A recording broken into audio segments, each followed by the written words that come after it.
Okay, this is the last video for 6.2. 6.2D is in Delta, College Algebra. The circle and the ellipse. We're on page 539. Now, what we have in this particular lesson is doing an ellipse where the center is not on the origin. So let me put a picture of the information on the screen. Okay, so notice what we've got here. Our original with the center at the origin was x squared over a squared plus y squared over b squared equals 1. Alright, this formula here is the same as over here, only the difference is when h and k, the center point of our ellipse, were 0, meaning they were on the origin, they didn't exist. So it was just the x squared over a squared and the y squared over b squared. But now we're going to put numbers in here for h and k, so that means they do exist, because see, this one we went over h and up k, so they do exist. So now we have to subtract them from the x. Okay, so there's my vertices, my the distance that I have to move over. So I moved over to get to h, and then I had to go back to a. And over here, to get this vertex, I went over h, and I had to add a to get there. Okay. The length of the minor axis is 2b, so the distance between here and here, because remember we went from here to here, and that was the distance from the center point to one end of the minor axis. But now we have two distances, so 1b plus 2 plus another b gives me 2b's, and so that tells you the length of the major axis is also going to be the distance between here and here, so a plus a, or 2a, to get across there. The foci is going to be this point right there, h minus c in k, and h plus c in k. And what else? Oh, we still have our c squared equals a squared minus b squared, and so then here's for a vertical one. So we have the horizontal and the vertical. And again, the length of the longest one, the major axis, will always be under which direction it goes. The a squared is under the y because it's the y distance that's the longest. The a squared is under the x because the x distance is the longest. Okay? So let's go ahead and try one. I'll make this a little bit smaller and kind of get it out of the way here. We'll probably refer back to it, but let's look at example number 4, bottom of page 539. Okay, so there's the equation, and what we're interested in doing is finding the center,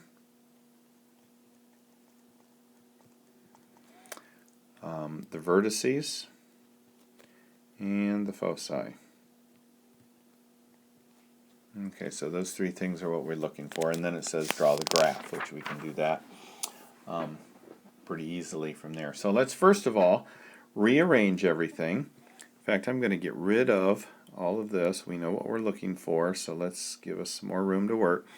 So let's rearrange everything. 4x squared plus 24x plus y squared minus 2y, and we're going to put our 21 on the other side. Okay, then we're going to do the difference of two squares, and we're going to do it twice, but before we do that, we've got to factor a 4 out of there because we can't have a number in front of our x squared. Plus 6x.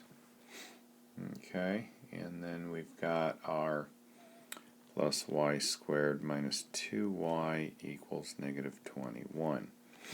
Okay, so let's go ahead and complete the square here. Half of 6 is 3, square it is 9. And then over here we're going to get y squared minus 2y, half of 2 is 1, square it is 1. And that equals negative 21, and we have to add our 9 and our 1 over there on that side. But remember from a long time ago, we're not just adding 9, we're adding 4 times 9. So we're adding 36. And over here, we don't have a number, so we're just adding 1 there. So we have 4 times x plus 3, the quantity squared, plus y minus 1, the quantity squared, equals 16. Okay, so remember, once you get it in this format, your next step is to get this to be a 1. So how do we get that to be a 1? We divide both sides by 16. So we're going to go this over 16, this over 16. So that gives me x plus 3, the quantity squared, over 4, because 4 over 16 is 1/4. And then we've got plus y minus 1, the quantity squared, over 16, because there wasn't anything weird going on here. And then that equals 1. Okay, let's see if we can move some of this out of here. Okay, so this is what we've got left, is this part right here. In fact, let's get rid of that. Alright, so if we continue on, we have x plus 3 squared over 2 squared, plus y minus 1, the quantity squared, over 4 squared, and that equals 1. Okay, so we're getting closer and closer into the setup we want that is similar to what we're doing here. So now look at this. Which one are we looking for?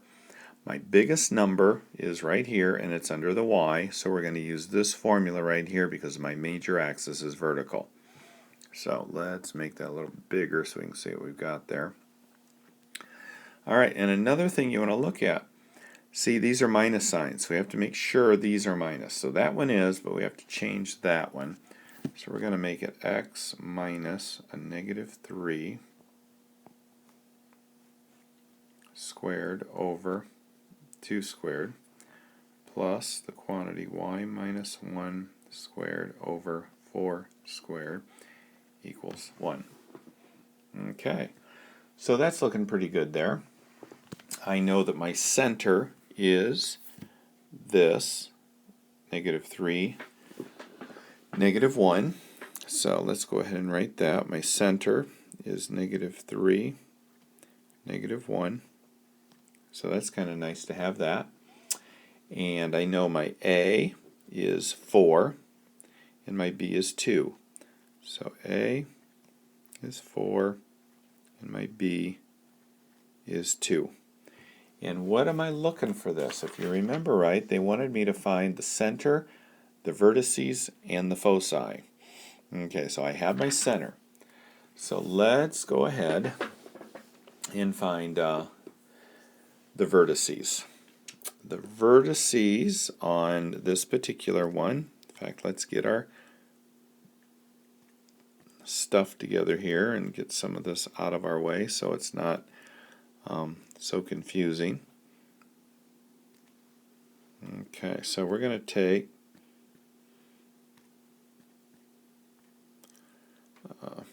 let's take this and let's just leave it right there for right now.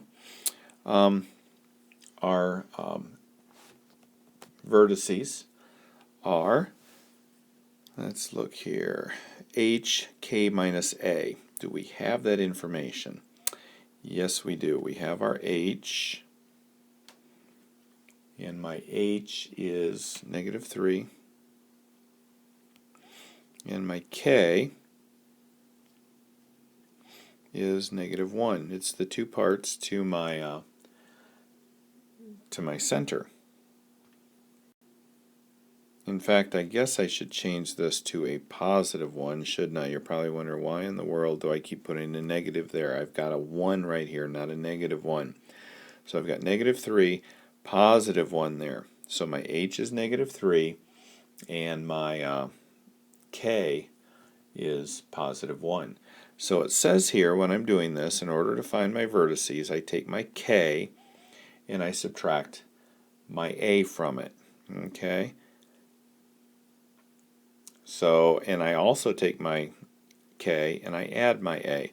So my vertices are going to be h, negative 3, and my k, or my k minus a is going to be 1 minus 3, or I'm sorry, 1 minus 4, k minus a. So 1 minus 4 is going to be a negative 3. And my other vertice is going to be negative 3. And this time I'm going to add 1 plus 4. So I'm going to get a 5 there. So those are my vertices, negative 3, 3, and negative 3, 5. Okay, what else am I looking for here? It's asking me to find my center, which I already found. So the last thing I'm going to find is my foci. And my foci, if you look here, I need to know what my C is. Okay, and I also need to know my H and my K. And I guess I should be specific here. This C represents my center, remember? That's my center. That's not actually my C. Alright, so if you remember, my C is C squared equals A squared minus B squared, taken from right there. And so I've got C squared equals my A, which is right there, 4 squared, so that gives me 16, minus my B squared, and my B squared, if you remember, is right here. So I'm going to square that, minus 2 squared, so that's going to be 4. So my C squared is going to be 12, and my C is going to be 2 square root of 3. Okay, so that gives me what I need in order to find my foci, because my foci is k minus c and k plus c. So my foci then is going to be my h, and if you remember right, our h is negative 3, and my k is my positive 1 right there. So that's going to be 1 plus my c, which is 2 square root of 3. And my other foci is going to be my negative 3, my h, and it's going to be 1 minus 2 square root of 3. So those are my two foci. So in order to graph these, really if I know my A and I know my B and I know my center, it's not too hard to graph this. So let's look at what we've got here. Let's get rid of some of this, so we've got some room here to actually graph it.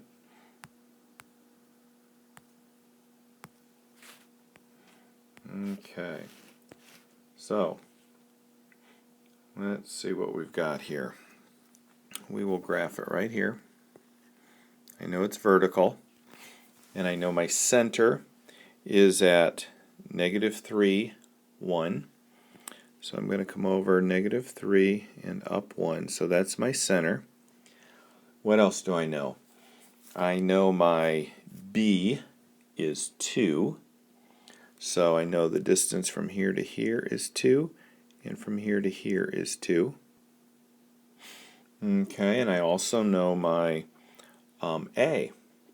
My A is 5. I'm sorry, my A is 4, right here. So I go up 1, 2, 3, 4, and I go down 4. 1, 2, 3, 4. And then I can easily draw my ellipse this way. Okay. So you can go ahead and draw it that way. I mean, that's a very lame drawing of my ellipse, but that's pretty much how you do these. And the other ones, you may give some that are horizontal instead of vertical like that, but that's it for 6.2.